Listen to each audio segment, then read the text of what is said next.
Sempre é momento de alegria quando nós podemos abrir a palavra de Deus. Deixa-me ver se você trouxe a Bíblia. Pode ser também eletrônica, também vale, ok? Faz um pouquinho mais de 20 anos,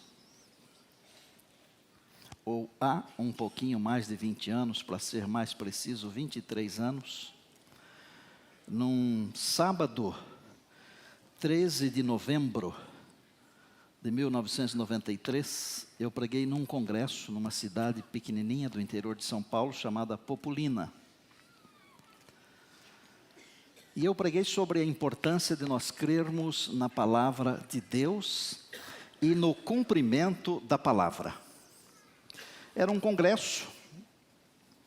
Quando terminou, eu estava conversando com um moço da igreja, e um pastor amigo meu se aproximou,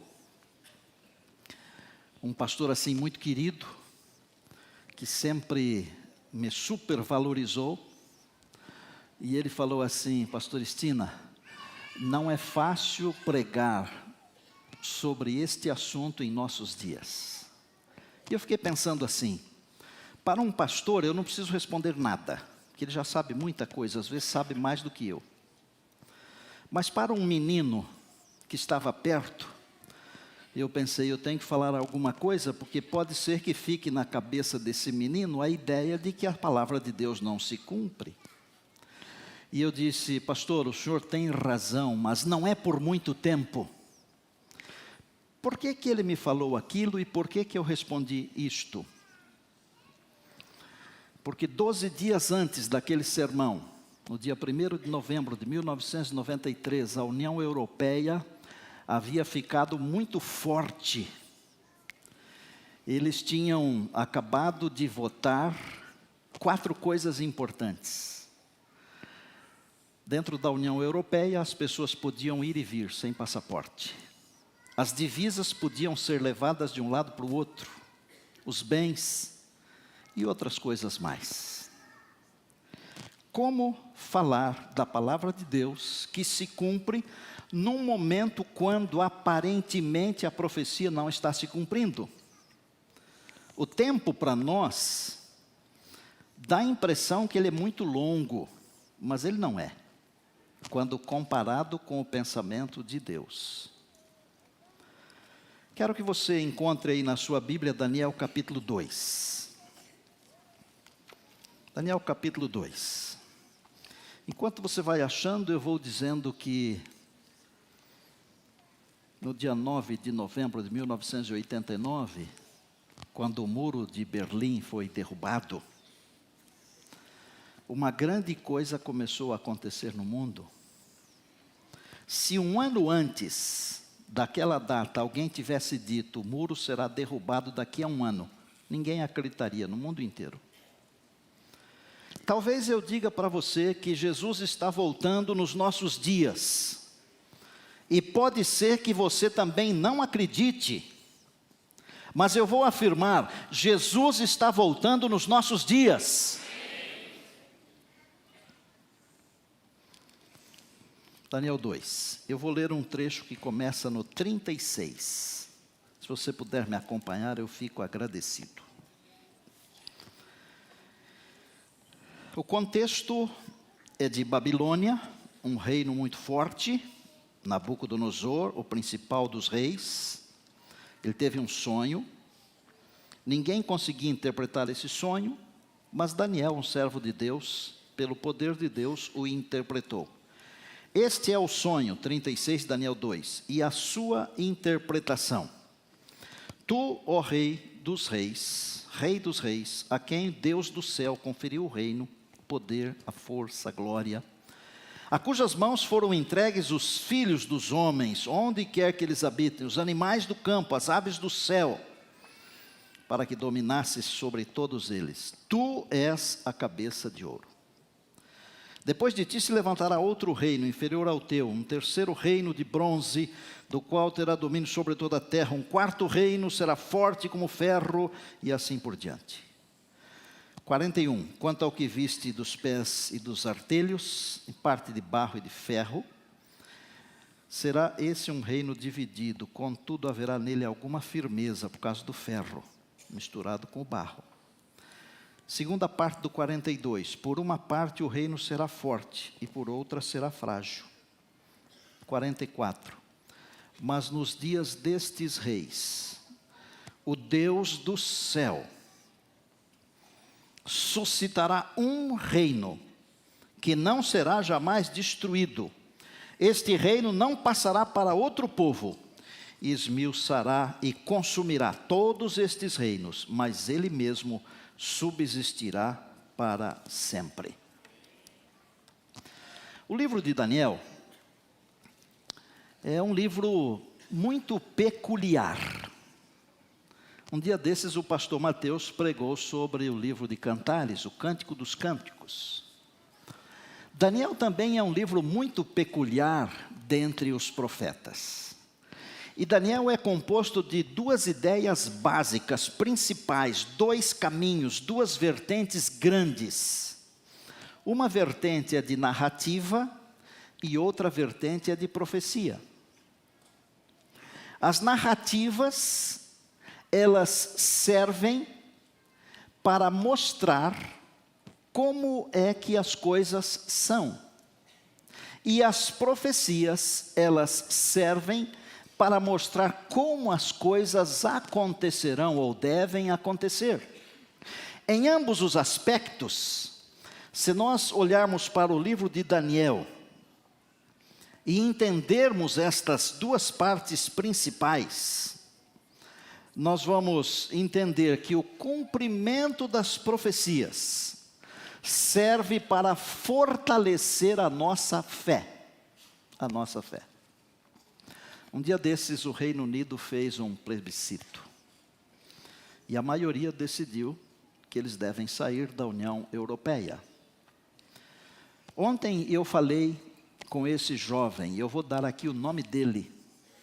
Esse jovem que eu contei para você no começo, que estava conversando comigo no final do sermão em 1993. Ele hoje é obreiro na Associação Paulista Oeste, lá no interior de São Paulo, São José do Rio Preto. O nome dele é Davi Burigato. Ele é casado, tem 2 filhas, as meninas já têm 22 e 20. E eu perguntei se ele se lembrava desse episódio.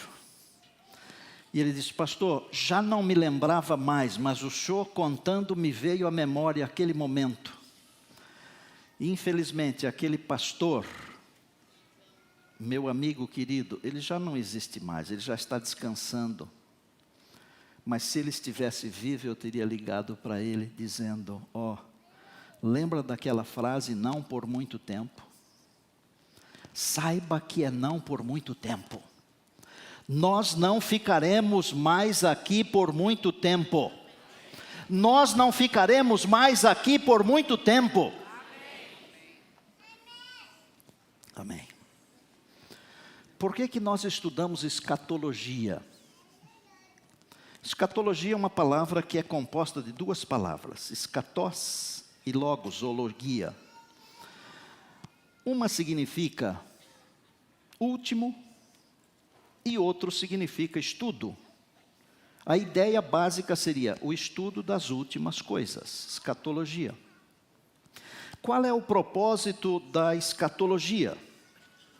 É mostrar os últimos acontecimentos que devem ocorrer e que ocorrem no tempo do fim, e ao mesmo tempo revelar ao povo de Deus, o cristão, um futuro cheio de esperança. Não são todas as pessoas que conhecem os acontecimentos. Embora não nos seja dado o conhecer o dia e a hora da volta de Jesus, mas isso um dia o povo de Deus saberá, amém? Porque Deus vai fazer um concerto de paz no finalzinho da história com o seu povo. A lei do Senhor vai aparecer no céu e o próprio Deus vai dizer o dia e a hora da volta de Jesus. Mas hoje não nos é dado conhecer isso. Mas nós não precisamos conhecer o dia e a hora, nós precisamos conhecer o tempo.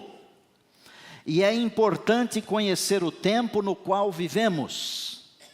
Não é mais tempo de brincar com o lado espiritual, se é que um dia houve esse tempo.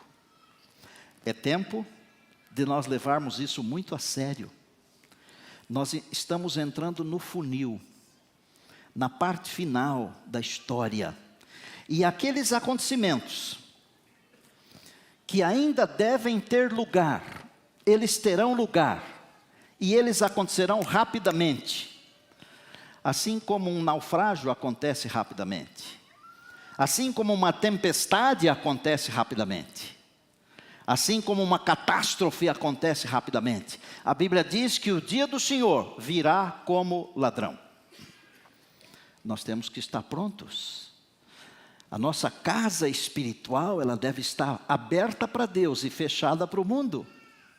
Aberta para Deus entrar, os anjos de Deus entrarem e saindo. Entrarem e saírem. Mas fechada para as coisas desta vida. Para as coisas deste mundo aqui.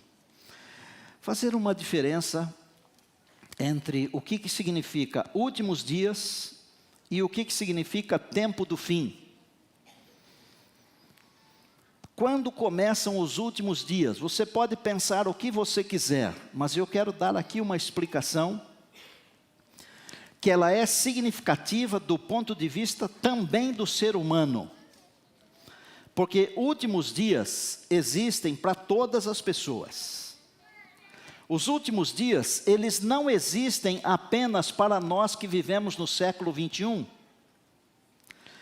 Quando finalmente começaram os últimos dias? Com a primeira vinda de Cristo.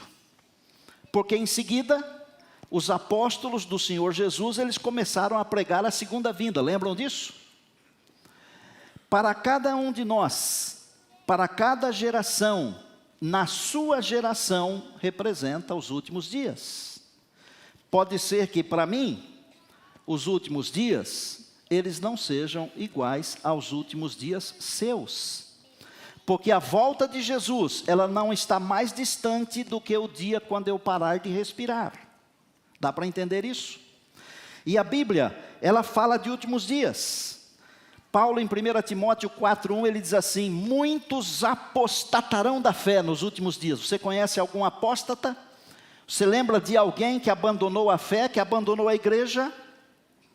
2 Timóteo 3:1, Paulo diz assim: tempos difíceis.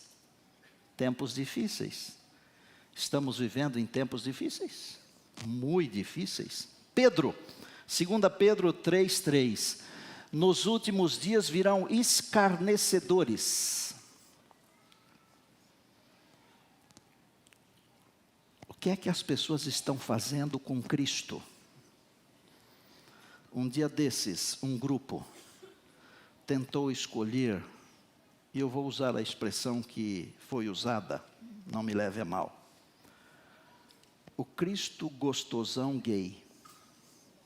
Imagina. As pessoas estão brincando com Deus, brincando com as coisas de Deus. Mas não é só isso. As pessoas brincam com as coisas que o Senhor Jesus ensinou. E é só ver algum programa humorístico, você vai descobrir que uma parte da sátira tem que ver com a religião. As pessoas não estão levando a sério Deus, mas as pessoas, deixa para lá, você está levando a sério? Pastor da igreja, e eu estou levando a sério? Escarnecedores.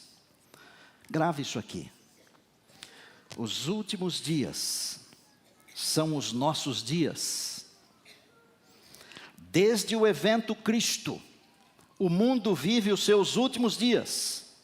Cada pessoa no seu período de vida, vivemos nos últimos dias, dos últimos dias.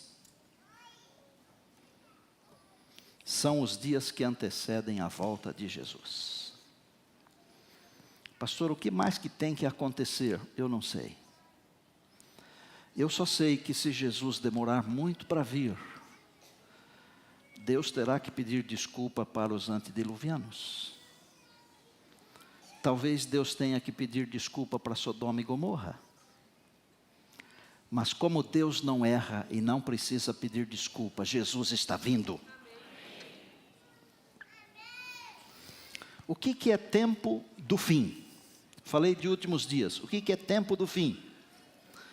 Essas palavras notáveis, elas apareceram pela primeira vez no planeta Terra através do anjo Gabriel. E o anjo Gabriel falou as palavras tempo do fim para Daniel. E no livro de Daniel, esta expressão ela ocorre 6 vezes. E se você quiser conferir, pode. Daniel 8:17 e 8:19, 11:35 e 11:40. Daniel 12:4 e 12:9. Vivemos no tempo do fim. Mas quando começou o tempo do fim? O tempo do fim começou depois do longo período de perseguição que a Bíblia compreende como 1260 anos. Pastor, mas onde você pode comprovar isso? Eu posso comprovar isso em Daniel, capítulo 7, verso 25, e eu posso comprovar isso em Apocalipse, capítulo 12, verso 6. Desde 1798 começou, então, o tempo do fim. Mas o que é tempo do fim? O tempo do fim é o tempo quando o homem consegue andar na lua, mas ele não consegue andar no seu bairro. O tempo do fim é o tempo quando nós conseguimos encher a nossa casa de produtos eletrônicos, mas não conseguimos conservar o nosso casamento. O tempo do fim é o tempo que vivemos no mundo da informação, mas não conseguimos viver em paz. O tempo do fim é quando nós fazemos coaching, tentando ensinar aos outros algo que nós não vivemos. Quero ler a Bíblia com você. 2 Pedro. Por favor, encontre aí. 2 Pedro 1, 19 a 21. 2 Pedro 1, 19 a 21.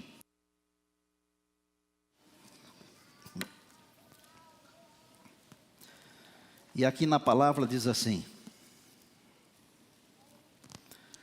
Encontrou? 2 Pedro 1, 19 a 21. Temos assim, tanto mais confirmada a palavra profética, e fazeis bem em atendê-la, como a uma candeia, uma luz que brilha em lugar tenebroso, até que o dia clareie e a estrela da alva nasça em vosso coração.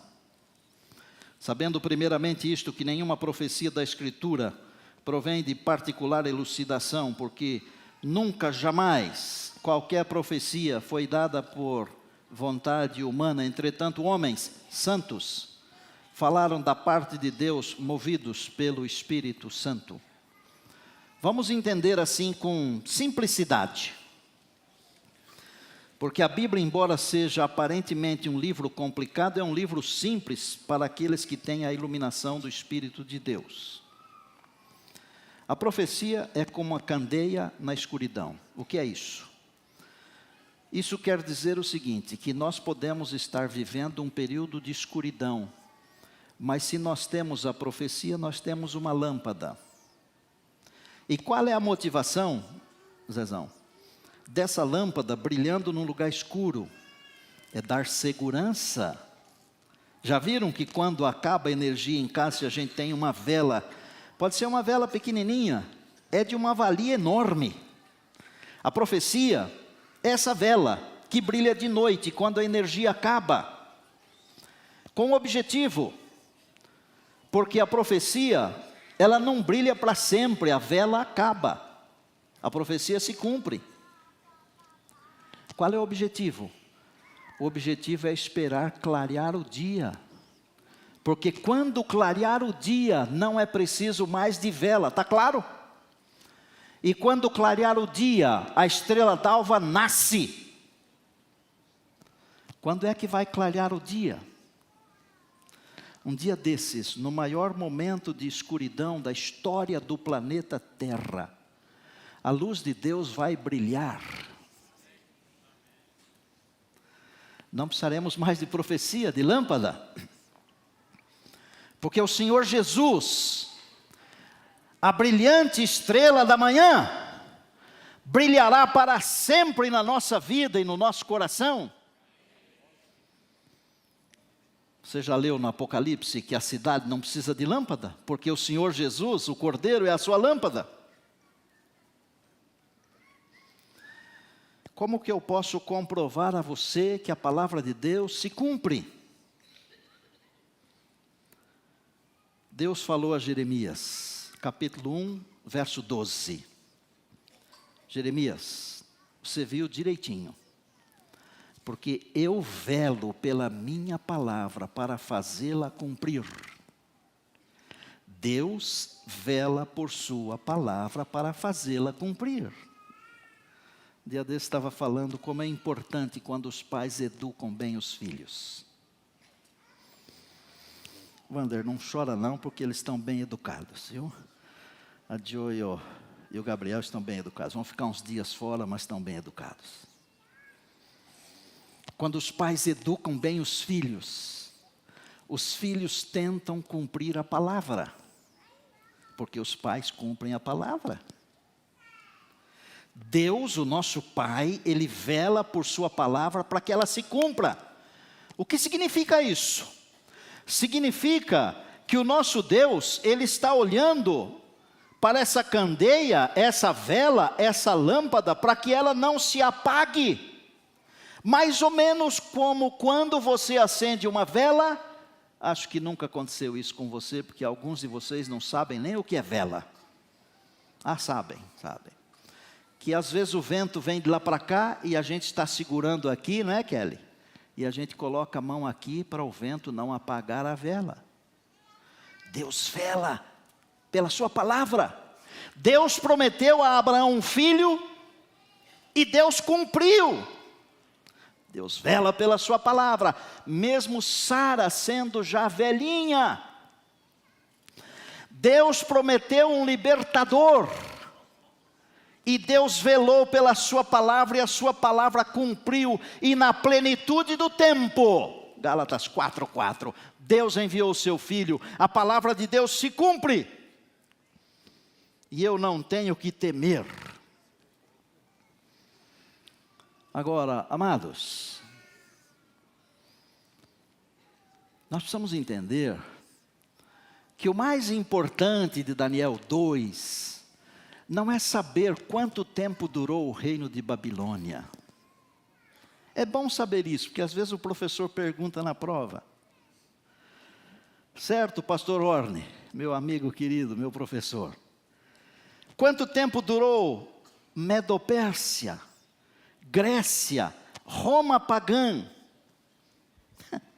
Isso aí tudo fica aqui. Porque o mais importante de Daniel 2 não é a estátua. O mais importante de Daniel 2 é a pedra, que foi cortada sem auxílio de mãos. E caiu no pé da estátua, e esmiuçou a estátua e a consumiu, mas essa pedra se tornou um reino eterno. E esta pedra é o Senhor Jesus. Sua primeira vinda, mas especialmente a sua segunda vinda. Porque não há, por que eu disse sua primeira vinda, mas especialmente a sua segunda vinda? Porque não haveria segunda vinda se não tivesse havido a primeira vinda. E quando eu interpreto Daniel, e ele diz assim, nos dias destes reis, o Deus do céu suscitará um reino. O reino de Jesus não vai começar quando ele vier, agora em sua segunda vinda nas nuvens dos céus. O reino de Jesus começou quando ele esteve aqui, mas já fazia parte da profecia. Era o quarto reino, o período quando o Senhor Jesus veio aqui. Mas vamos olhar para cima, vamos olhar para frente, e eu não sei o que acontecerá com a Europa. Eu não sei. Mas eu posso dizer uma coisa para você. Quando Deus disse que nunca mais haveria um reino mundial, a palavra de Deus vai se cumprir. Napoleão tentou estabelecer um reino mundial, não conseguiu. Hitler tentou estabelecer um reino mundial, não conseguiu. E pode aparecer quem quiser e tentar estabelecer um reino mundial, não conseguirá, porque a profecia diz que nunca mais haverá. E eu estou olhando para o céu todo dia, porque eu quero em breve ver Jesus voltar, e Ele virá. E Ele virá em glória, em poder e majestade. Para terminar, esse mundo vive à base de alguns ciclos históricos. Querem ver como é fácil dividir a história desse mundo? Em poucos ciclos. Da criação à queda, o primeiro ciclo. Nós nunca vamos conseguir saber nesta vida aqui quanto tempo houve desde a criação até a queda. Pode ter sido pouco tempo, mas pode não ter sido. Nós não sabemos. Não existe uma revelação sobre isso. Um outro ciclo. Do dilúvio, da queda do homem até o dilúvio. Um outro ciclo. Do dilúvio até a primeira vinda de Cristo. Um outro ciclo. Da primeira vinda até a segunda vinda. E o último ciclo, o milênio e o novo céu e a nova terra. Escute, a trombeta soará, Jesus aparecerá, e os mortos em Cristo ressuscitarão primeiro, e nós os que ficarmos vivos seremos transformados, e juntamente com eles subiremos ao encontro do Senhor nos ares, e assim estaremos para sempre com o Senhor. Em breve, muito em breve, chegaremos ao fim do fim. Um desses dias será o último dia dos últimos dias. E então, iremos para o lar. Quero desafiar você agora.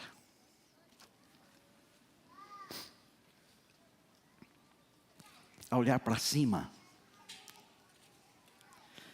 A crer na palavra de Deus. A Bíblia diz, Malaquias 3:6, o Senhor não muda. A mesma Bíblia diz em Hebreus 13:8, o Senhor Jesus é o mesmo ontem, hoje e eternamente. A Bíblia diz que aquilo que Deus escreveu, Ele escreveu para o nosso ensino. Só existe uma segurança para o povo de Deus, é estar construído sobre a rocha. Se não estivermos construídos sobre a rocha, pode ser quem for, pode ser famoso, pode ser inteligente, pode ser saudável, mas se não estiver construído sobre a rocha, pode ser velho, pode ser jovem, não importa, vai ruir. O Senhor Jesus contou a história.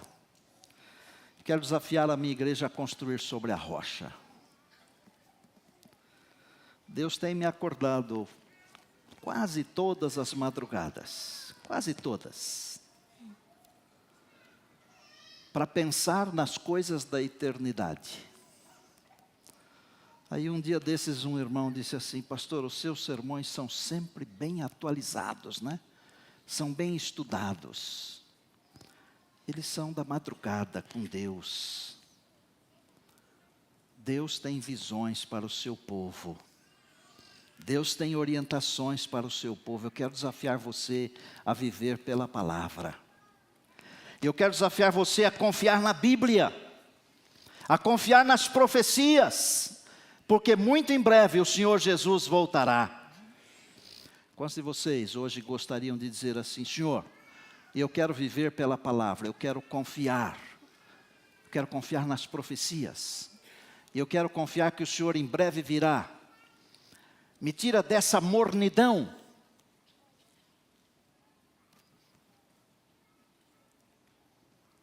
balance o meu ser, move a minha vida.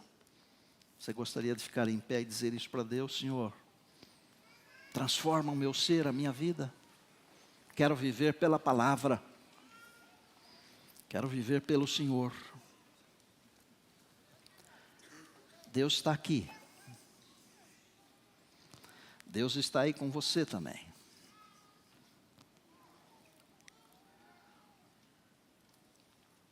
Quando eu olho lá para o livro de Daniel, eu descubro o seguinte: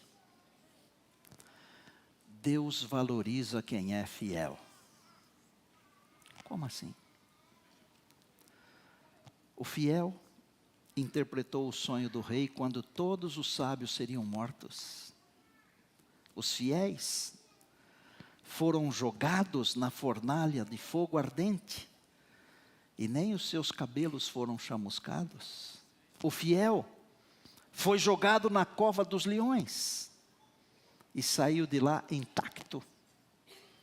Deus valoriza os fiéis, mas não é só isso. Deus conhece toda a história com séculos e milênios de antecedência. E eu quero dizer para Deus agora que eu quero colocar a minha vida em suas mãos, nas mãos de Deus. Coloque a sua vida nas mãos de Deus. Deus não apenas conhece a história, mas Ele conhece também aqueles que nele confiam. Pastor, está tudo errado. Não faz mal. Na hora em que os meninos foram jogados para dentro do fogo, também parecia que estava tudo errado, não parecia? Na hora que jogaram o Daniel dentro da cova, só porque ele orava, estava tudo errado. Mas Deus não erra. E a sua palavra se cumpre. Seja fiel. Senhor Deus, aqui estamos nós, vivendo os últimos dias dos últimos dias, vivendo no final do fim dos tempos, esperando a manifestação gloriosa de Jesus. Tira-nos da mornidão desse mundo.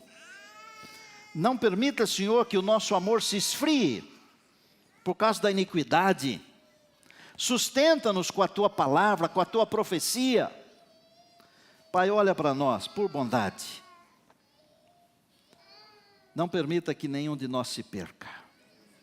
Nós queremos estar prontos para vermos os últimos acontecimentos e olharmos para o céu e dizer, é o nosso Deus que nós estávamos esperando. Quero entregar nesta hora a minha vida ao Senhor, me reconsagrar ao Senhor.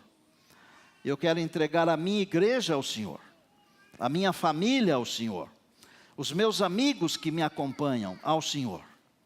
E que nenhum de nós se perca, mas que todos estejamos prontos para irmos com o Senhor Jesus para o lar. Muito em breve, Senhor, haverá um brilho enorme no céu. Nós olharemos para cima e veremos o nosso amado Senhor. A Ele seja a honra e a glória para todos sempre. Amém.